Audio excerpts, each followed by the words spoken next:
and to keep that from happening again. But you have to be willing to say, hey, man, I don't know what's going on, right? You have to be able to get small enough to grow, right? Got to get small enough to grow. I've never seen, and we from the country. I've never seen a man go out there to a cornfield and stick a big old 8-foot stalk in the ground with corn already on it. Had to be that small first. Put into the ground, buried, right?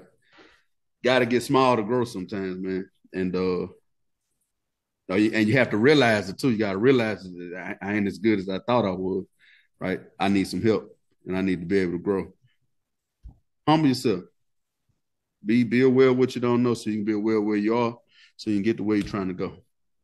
Welcome to the Ep2 flow harder than the hands on Peter Piper.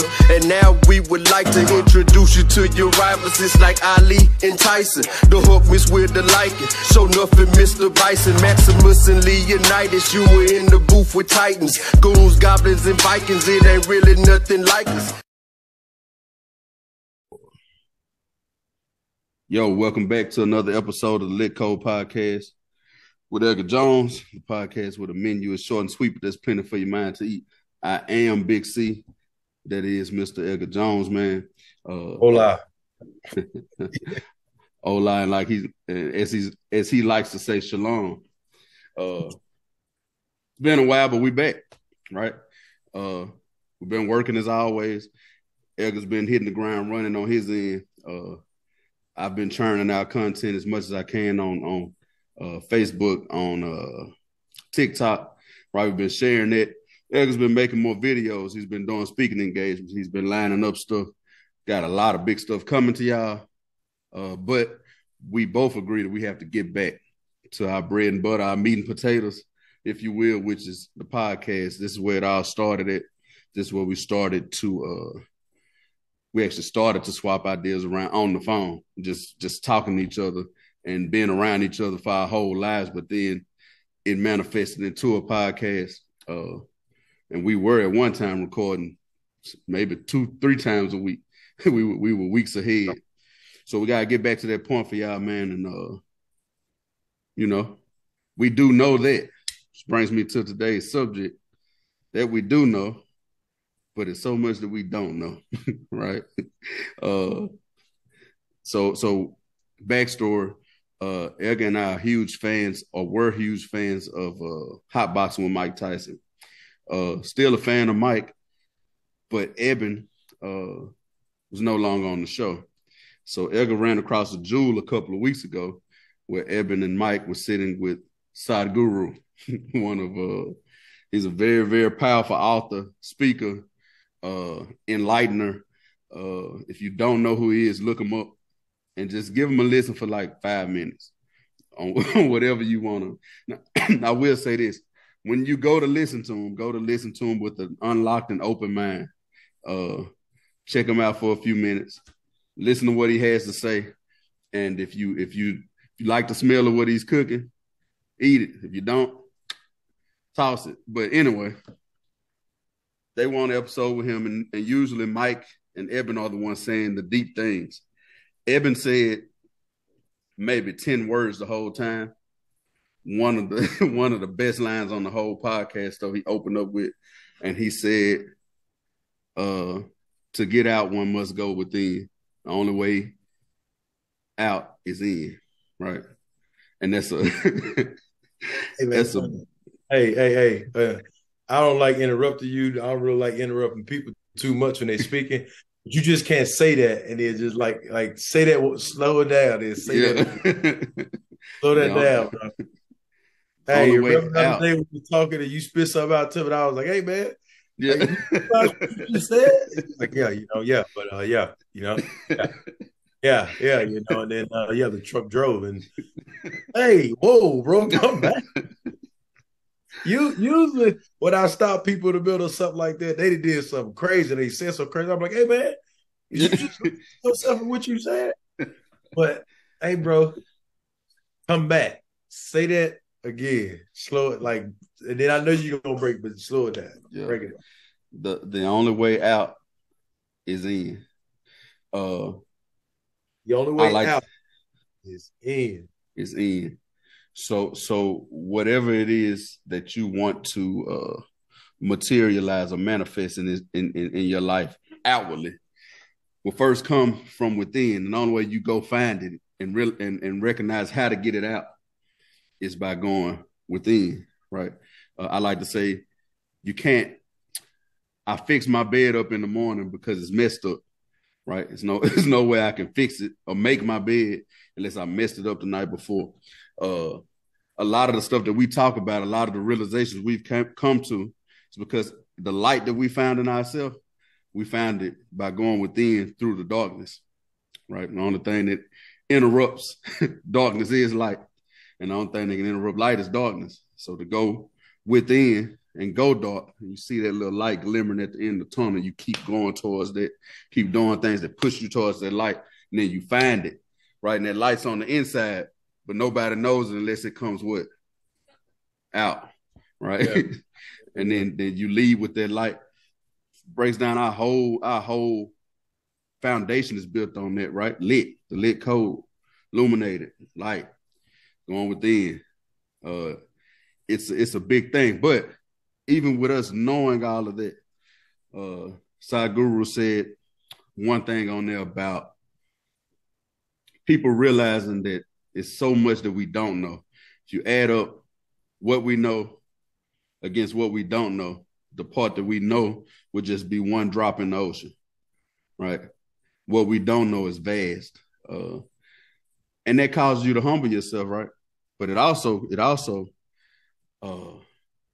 causes a thirst for possibility, because once you tell yourself, I don't know, you automatically trigger yourself to want to figure it out.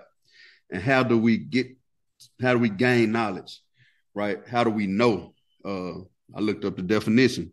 One definition, it's many definitions to the word know, but one of the definitions that spelled it out for this topic that we're on says know is to be aware of fact through experience, or to have clear, certain, and definite perception of fact or absolute truth, or to be familiar with through experience.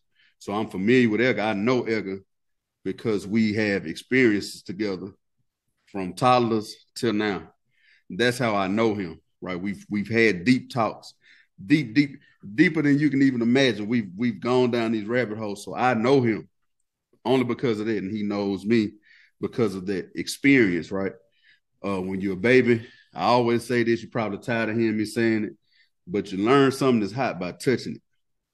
Once you touch it, mama done told you 50 times, daddy done told you, no, baby, hot. Don't touch that, hot. And when you touch it, even if you believe them that it was hot, right? When you touch it, you know. It ain't no more guessing, ain't no more belief. Which brings me to the next word, which is belief. It's a powerful thing, but it's not knowing, because the definition of belief is to accept something as true or to feel sure of the truth. It doesn't say to know it with absolute certainty. Also, to hold as an opinion or to think of or suppose.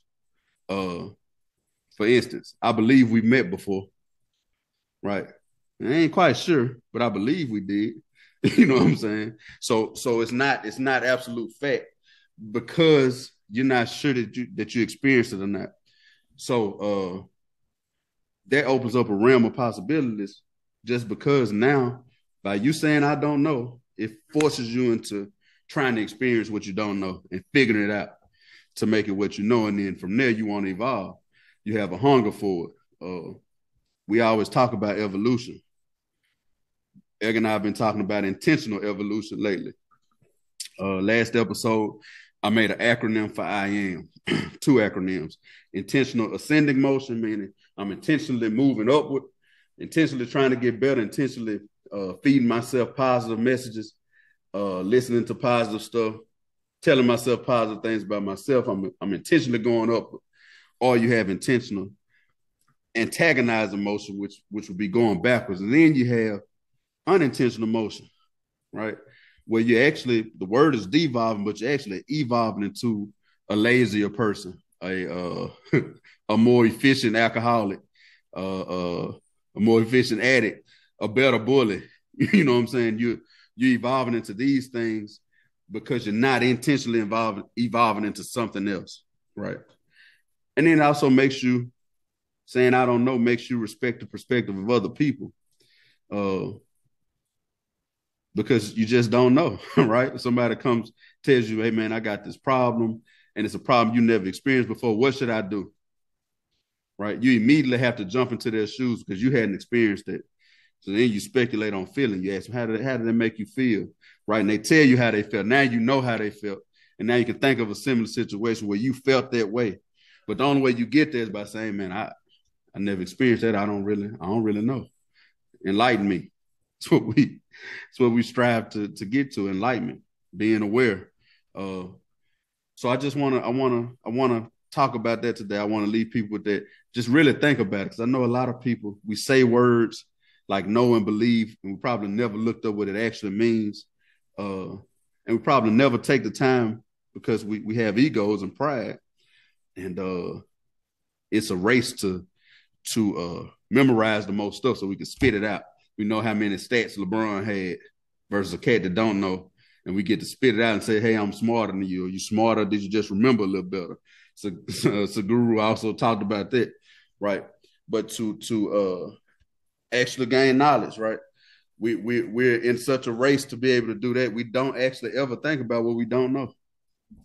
And if you sit in there for a second, it's just like going on an airplane ride, right? You get up above, and everything that was so big down there gets smaller and smaller and smaller. And then you realize that you up over Dallas and you might be able to see Houston. You know what I'm saying? Because everything just got so big up here and everything's so small down there, right? If you sit in what you really don't know, right, it brings you to that small place, makes you humble yourself and ask yourself more questions. And then automatically, we talk about asking questions, how powerful that is, makes you seek an answer, makes you sit still.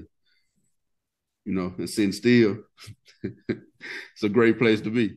Still, in darkness, great places to be right there, man. Because if you can sit still in darkness and that silence don't run you away, right? Your demons don't run you away anymore. That means you conquer self. And once you conquer self, everything else is easier for you to take in, even religion, whatever it is, learning a new language, sport, working out. Once you know self, it's easy to take all that in. It's easy to grab what works for you out of all those things, right? Because we're all like a fingerprint, all different worlds. So that's what we want to tackle today. Pass it over to Mr. Jones. It's good to be back with y'all. Yeah. You got anything else, Doc? Yeah. Now, homie. Yeah, man. No, it was like you said, man. Edwin said a lot. I say this typically when I go speak, and someone said this to me, or I heard it from someone actually say it. The beginning of intelligence is realizing what I don't know. The beginning of intelligence is just realizing what I don't know. And then you start off on this journey of exploring and the curiosity side of it, which if I'm curious about a situation and wanting to learn more about whatever it is I'm looking to learn more about, that's having a growth mindset. And on the last episode, we talked about having the growth mindset in the right way, because we're growing. It's just a matter of how is it that you're growing. So growing and being intentional, being thoughtful about the right stuff and giving my attention to things that's building me up and it's bringing life, man. And it gives me a chance to pour into other people as well. So realizing what I don't know and then me searching and going on this journey to find out. Man, I'm pretty sure everybody that's listening to us talk right now, if you think about this for a second, there's been a time in your life where there's been one person in the room or one person you've been around that every time you say something, they got the answer and they know. And I know for me, I've experienced that. And I say, God dang, boy, this boy know everything. Like, and actually, man, I think at times in my life I did that. For real, you know, of just being transparent. Like somebody say something, man, and just because I feel the need to fill the space or fill that room to talk, you know what I'm saying? Because it's just silence. And at times I ran from silence. But just filling that space with silence, I say something, man, I got no idea what I'm talking about, man. No idea what I'm talking about. And I'm pretty sure in our life, if think about how many times you would have asked somebody directions on how to get somewhere, and then they telling you on how to get there, but you can look in their face, you be like, this boy ain't got no idea what he's talking about. Boy does not know what he's talking about, man. We all have been there before. Let's just go ahead and say that, man. I've been there before, you know, just talking to talk and don't know doggone well. I don't know what I'm talking about right now. So, you know, just being able to say, hey, man, I don't know. And I think there's a lot of power in that because what it should spark is the curiosity side of it, but what it also communicates, because we communicate in ways, right? We communicate verbal, nonverbal, how I move around in the room. People can see how I'm communicating based off a body posture. But what it also communicates is it communicates humility as well, man. Being able to say, just walk in humility and say, hey, I don't know. You know, I just don't know. And if you're leading a group of people and if there's somebody that's watching you and paying attention, which we all got individuals that's paying attention and watching us. We all lead in some type of way. If you're a younger adult, right, youngster, you probably got a cousin or a sister or brother that's watching you. You know, depending on what age you are in your life, there's somebody that's paying attention to you, and they may not ever say anything to you about that they paying attention to you. But I tell you what, they're watching you. They're watching you, right? People are watching us. So when we say, hey, I don't know, you also communicating to your people. Check this out now. You're communicating to your people that it's okay for them to say they don't know. Because if I'm always have an answer for everything, and then I go talk to let's say my daughter, right, about a situation, potentially, maybe, she may feel like she always got to have an answer. And then she just makes something up because well, every time dad talk, he always got an answer, you know? But if I say, hey, I don't know, then it gives her to the courage to say, hey, dad, I don't know right now. But I'm going to go look into it. Well, hey, baby, how about we go look into it and try to figure that out, you know? Mm-hmm. There's a lot of power in being able to say, hey, I don't know. And I also think it takes a lot of courage as well. It takes a lot of strength to be able to do that because you're really showing what we all know that we all don't know it. But you're saying, hey, I don't know, you know, and just open up your mouth being able to say that. And there's, you know, my coach said it to me recently, confidence and humility are a power couple. I'll say that again. Confidence and humility are a power couple. They work well with each other. I need to be confident in what I'm speaking about and talking about. If I've had the evaluated experience, there's been experience in my life that I went back and looked into it. I worked through it, right? I'm at a place now where I'm feeling a lot better. I'm healed from that situation. What was once a wound, now it's a scar, right? I can speak about this and talk about this because I got the evaluated experience and I'm confident about it because I'd have been in it. I'd have tested this science project out. You know, the best message spoke is the one you live. So I didn't live what I'm talking about.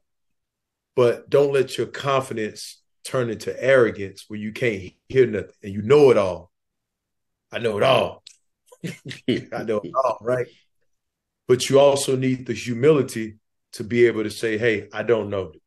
Give me some feedback, bro. Let me be a student right now. Let me listen, you know? So a lot of power in being able to say, hey, I don't know. One, you communicate to your people that it's okay for them to say, hey, I don't know, but let's go figure this out, especially if you're leading a team, right? How can we go figure this out together? And then what you're also doing is you're showing your team that you value them, which builds awesome collaboration. You know what I'm saying? And then it communicates humility. And then the beginning of intelligence is realizing what I don't know. Yeah. You started off talking about being in the room with a person that knows it all, and I laughed a lot because I just written down, have you ever met somebody that you can't tell nothing? Yeah. It's kind of like the same, but really, you got that one younger or older cousin, you can't tell them nothing. You're trying to tell them, hey man, that ain't gonna work out because I tried this already, and this how this gonna go. Hey man, that's just you. I'm gonna do it anyway. One of them type of people. They can still grow, but they're gonna have to grow the hard way. They don't have to take lumps. That's the person you can tell them, hey man, I see you just put new tires on that car. I wouldn't drive that way. Road full of potholes up there. But they're just gonna have to go crack their rim because you can't tell them nothing, right? Yeah. They have a fixed mindset and not a growth mindset at that point, because part of it is just ego. You said something a long time ago, not a long time ago, last year sometime. I think Anthony told you there's a fear of being known and a fear of the unknown, right? Yeah. There's a fear, and you can take this so many different ways. The way I'm gonna take it right now is there's a fear in people because it's always a why behind it. Maybe how they were raised, maybe the class they were in as a youngster. Maybe they had a teacher that always made you feel like you weren't smart because you got it wrong. So there's a fear of people knowing that you don't know. It's ego. I don't want them to know I don't know because they're going to think I'm dumb, right? So there's a fear of that, and then ego makes you, like you said earlier, make something up or act like you know it, right? And then you're about to go over here and whatever happens about to happen, but at least they think I know. Well, guess what, Pop? We about to find out. Fast. All of us going to find out. Now we're going to really know it. And you look crazier because you went and jeopardized yourself to prove what point, right? That's that fear of being known and the fear of the unknown, right? It makes you, to me, so we're from the country, right? I used to work for the FSA. I worked for NRCS first through the USDA, and then I worked for the FSA, which is Farm Service Agency. It's all agricultural based. A good farmer, if he buys a new plot of land and he doesn't know what kind of soil he's working with, call the NRCS out, say, man, I don't know what I'm working with. First thing they'll do is come out there, tell us what they know. That's Bahia grass growing on it, which means you probably have soil type A, B, C, or D, and you can grow this kind of stuff on it, right? But then they're going to take a soil sample. Just by him saying, I don't know, now we're getting somewhere because they're coming out. We're going to establish capabilities right now. I see what I see, so I know this. Let us get this soil sample so we can tell you for sure. Now I can tell you what's probably best to grow on it and what you're going to have to do to grow it. But somebody just thinking they know it's not much room for growth there. Now it's just pure trial and error, right? And like I said, you can grow that way. But you can take yourself through a whole lot of pain that you don't have to go through. If you just say, you humble yourself, humility, and say, hey, man, you know what? I don't know. Let me call somebody on this. Right? If Edgar springs a leak tonight and there's water coming up out of his floor, and his wife comes and says, baby, what's that? Where it's coming from? And he's well, all I got to do is go down here. He really don't know. It's probably best to say, hey, I don't know. But what I do know is what a valve is. Let me go turn it off. Get on the phone. I know if I type in plumbers near me, I get something to pop up.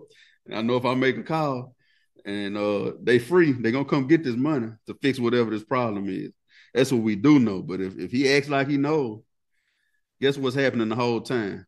While he's ignoring what he does know, which is cutting that valve off. The water instead of coming out. While he's speculating, more stuff's getting wet. More and more damage is happening that didn't have to happen because he's refusing to go with what he knows. And one of the best ways you can grow, right, is establishing your capabilities. And that's the exact same thing of knowing where you are. The exact same thing. If I focus on what I don't know and I know where I want to go, I know what I need to learn to get there. right? The GPS story that we told a few episodes ago. The first thing that's going to pop up on your phone once you ask for directions is the where am I, the little target. You want to hit that, right? And you're going to get directions from that point to wherever. But if you don't know where you are, for all we know, it's giving directions from Aruba. It might tell you got an 8-day drive and you right around the corner because it don't know where you are, right? So saying I don't know helps you pinpoint where you are. It's one of the best things you can do is find out self. You got to know what self is first, right? You got to know where other people are too if you're trying to help them. And for you, for me, sometimes I need help. Sometimes Edgar needs help. Whoever's going to help us, the only way they're going to know we need it is if we're capable of saying it, right? And part of saying that is just saying, man, I don't know what's wrong with me right now. I don't know why it's like that. I bet you one thing, let your heart start racing today and you're getting short of breath and you got a little pain in the left side of your chest, right? I bet you don't. I know why it's doing that. I bet you don't. I bet you get to the doctor and figure it out, right? Because they equipped to tell you. They have certain tests they can run to tell you exactly what's going on. So you'll know what you need to do to stay alive, right? And to keep that from happening again. But you have to be willing to say, hey, man, I don't know what's going on, right? You have to be able to get small enough to grow, right? Got to get small enough to grow. I've never seen, and we from the country. I've never seen a man go out there to a cornfield and stick a big old 8-foot stalk in the ground with corn already on it. Had to be that small first. Put into the ground, buried, right? Got to get small to grow sometimes, man. And you have to realize it too. You got to realize that I ain't as good as I thought I would, right? I need some help, and I need to be able to grow. Humble yourself. Be aware of what you don't know so you can be aware of where you are so you can get to where you're trying to go.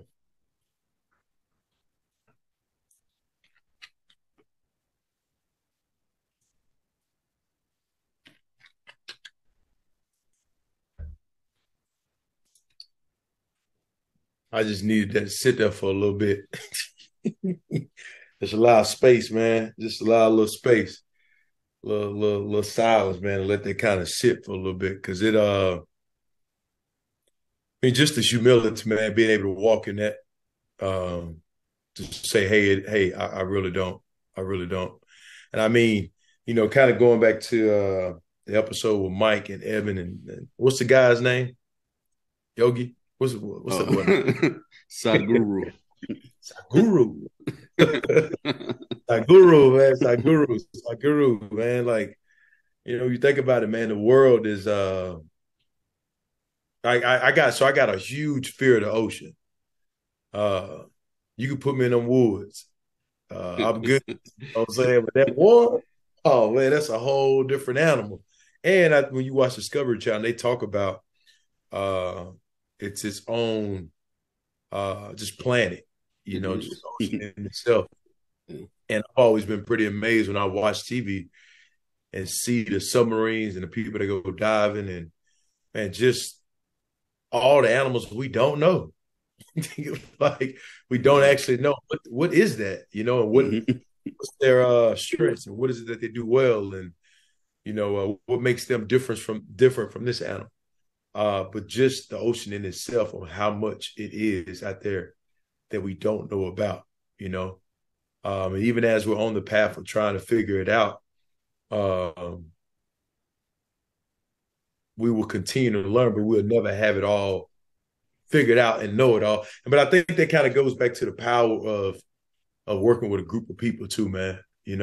Like-minded individuals that you're good friends with, that we all can come to the table and realize first, who do know how to do this? Because if I don't know how to do it, then if Courtney know how to do it, let's talk about how we could give it to Courtney so he could take care of it. But also too, realizing on how much we still trying to figure out, but how can we work together, to accomplish something beautiful and amazing. And even in the middle of our disagreements, as we're trying to figure it out, because we will have disagreements, that our disagreements don't get in the way of the vision that we're trying to go as a team. It doesn't get in the way of the vision. Because you're gonna have the disagreements. But I think about it looking at it from a standpoint of a chain. We've heard people say, man, you're only strong as your weakest link. So the chain is weak, right? And the whole chain, that link of that chain is weak. And the whole chain together is just gonna be, it's not gonna be as powerful as all the links were strong together, man. So I think it gets back into realizing what I don't know, exploring, searching, asking questions. I think that kind of always goes back to the power of asking questions too. What I've been doing lately, and this is just a tip that I give to y'all, I've just come up with a list of questions. I heard this when I went to the John Maxwell conference. He talked about that he met John Wooden.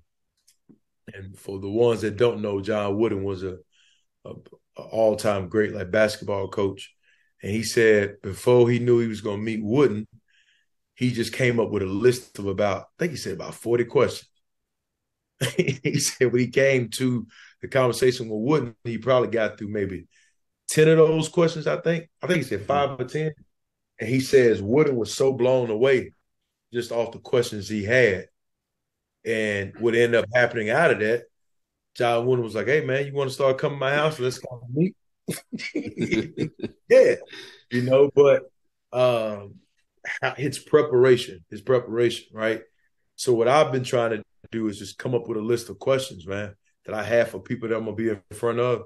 And this is 2 things, a couple things that I found out from this. It lets you know how much you value their time and being in front of them.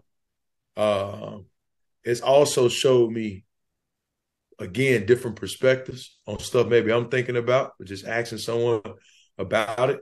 It's also made me think about something that I didn't know about, that I didn't know, and man, it's actually provided a space for people to really talk, and it shows you, it helps you to listen better. Yep. It helps you to listen better, man. Letting people know that you value their time. That number one, it helps people know that you value their time. Number 2, it's able to help you see different perspectives. Number 3, learn something that you probably did not know anything about. Somebody may tell you about a book that you had no idea that existed about this situation y'all are talking about. And number 4 was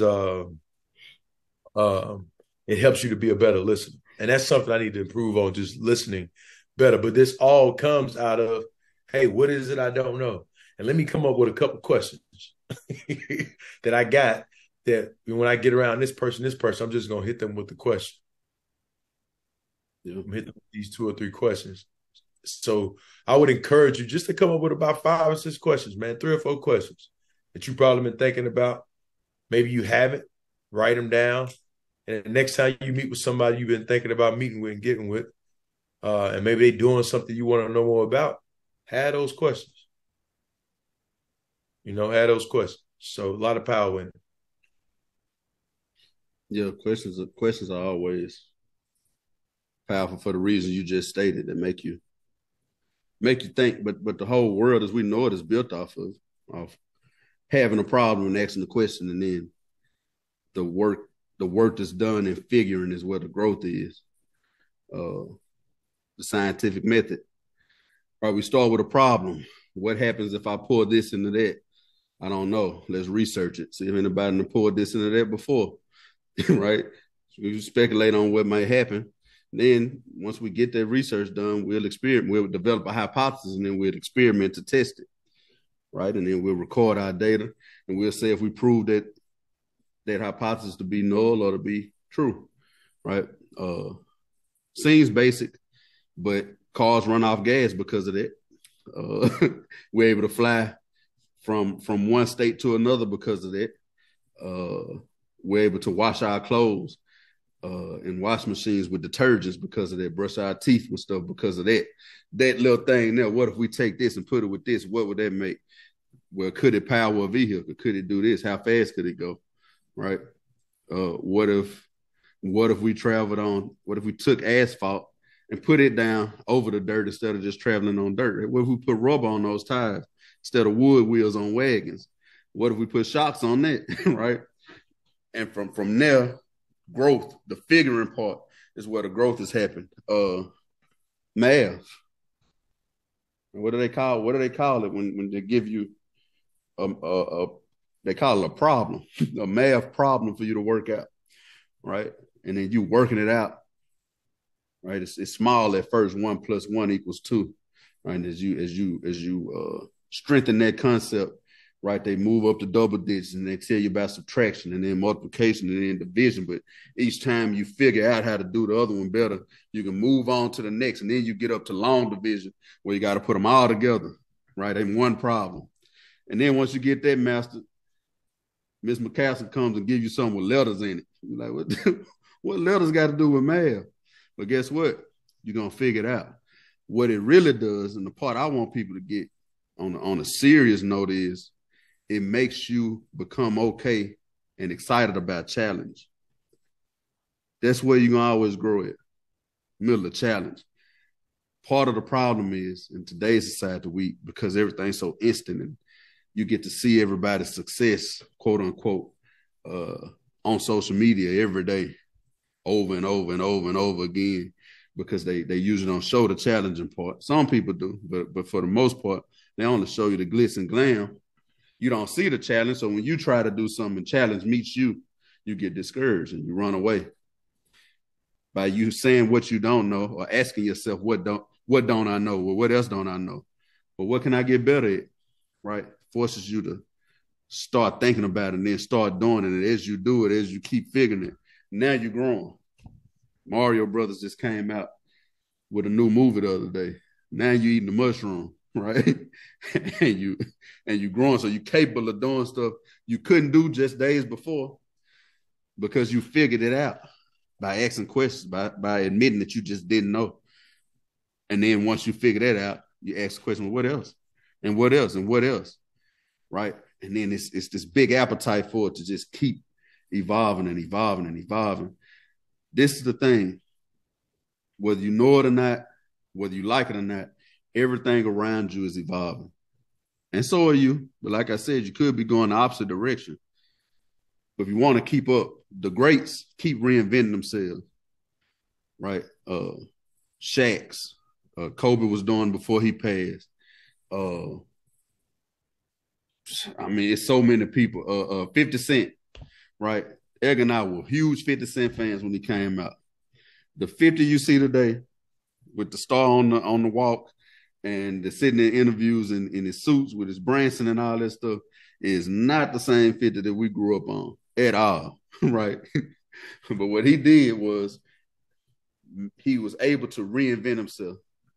You hadn't heard a new 50 song in a minute, but he got about 8-9 shows on major networks right now, right? And what happened though, Edgar? Think about it. Power. What grew from Power? Yeah, Power Book. Go. All these different shows is coming off of that because he kept asking questions. Well, what can we do next? Well, what if Go Son just went off on his own? What if such and such had a story? What if we told a story about Canaan? Right? Asking them questions, getting with the writers. Boom, now we got this. It's out here and it's continuing to grow. Same way our world, the world as we know it did. You know, our mothers and fathers and their parents for sure. Wasn't no such thing as calling daddy, stop by McDonald's on the way and give me a Happy Meal. It ain't existing. Right? The world has grown. Now, has McDonald's and stuff like that had his detrimental effect on us? Yeah, it has. But the only way we figure that out is by what? Experience and knowing. Now we know it does. So now you got to ask yourself, well, what can I do instead of that? Which forces you to find more healthy alternatives, right?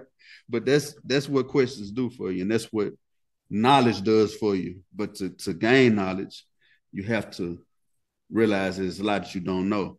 It's something I tell my son at least once a week, and that's that the smartest man on earth is smart because he's willing to learn. Smartest man on earth is smart because he's willing to learn every day. He got a voracious appetite for it, right? For learning and for growing. And like I said, the figuring part, once you ask yourself the question, you start figuring it out.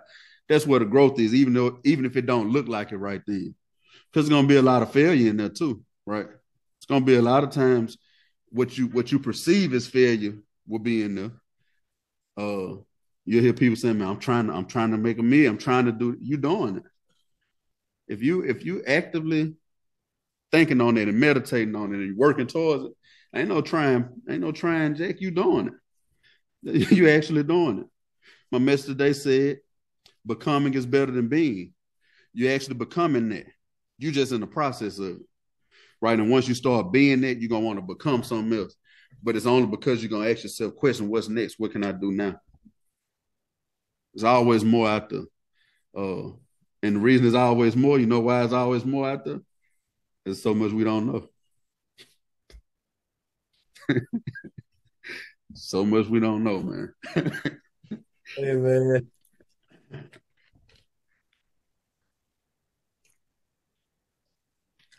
So, man, I think y'all gotten enough. Enough. So here's application, right? Because we talked about the power and saying I don't know, but now let's talk, application.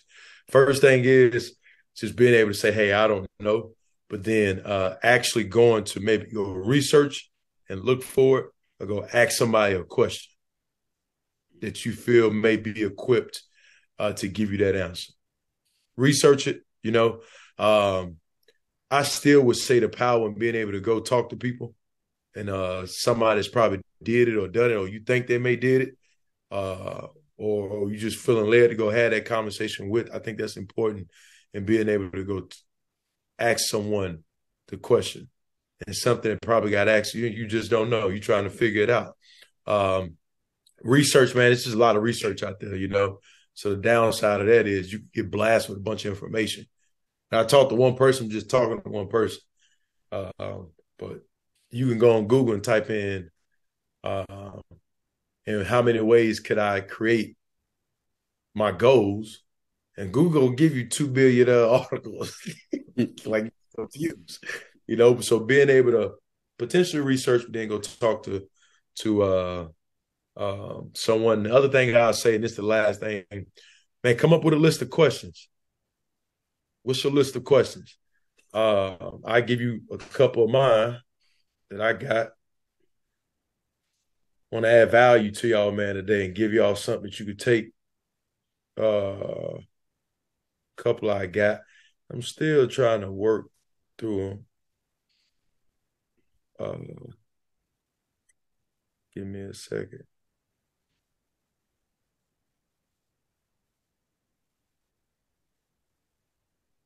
Oh, I'm sorry. Here we go. What's the greatest lesson you learned throughout your life? Currently, now, what are you learning?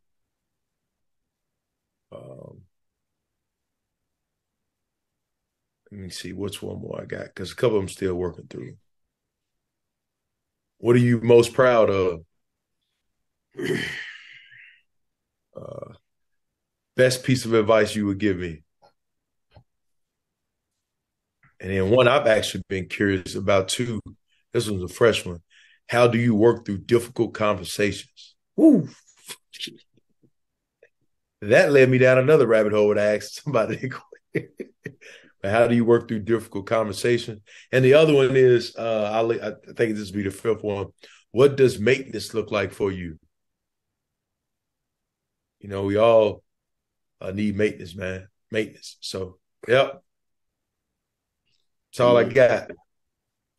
That's a great idea from Edgar. We talk about that a lot. We give y'all a lot of information, not a lot of application. So I can tell you that all those questions Edgar asked, right? And some of them the new questions he's asking himself. I'll tell you the first one he answered that led to him being able to ask himself more questions was, who am I? So that's the question I'm going to give you. The question you should ask is, do I know me? And if that answer's no, right, only way to bring that out is going in. That's how we started this. So if that answer's no, you need to go in, figure out the why behind your ways, figure out who you are. Then you'll know what maintenance looks like for you. We got to figure it out first. You got to know, Edgar likes to say it all the time, you got to know your radiator from your starter, from your from your timing belt, and from your brakes, right? You got to know all that inside and out first before you go to doing maintenance on it, because you don't want to call the radiator man for the brakes.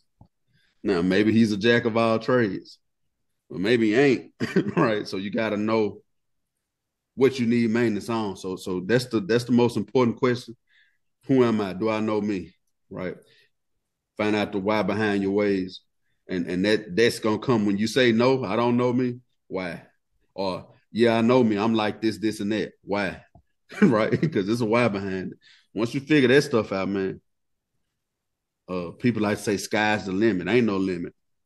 Once you figure that out, you figure out the power of self and what makes you tick. Like I said before, everything else that you touch and you grab and you want to know, synergistic at that point. So, man, we appreciate y'all for listening. As always, it's been the Lit Code. We'll see y'all later. Peace.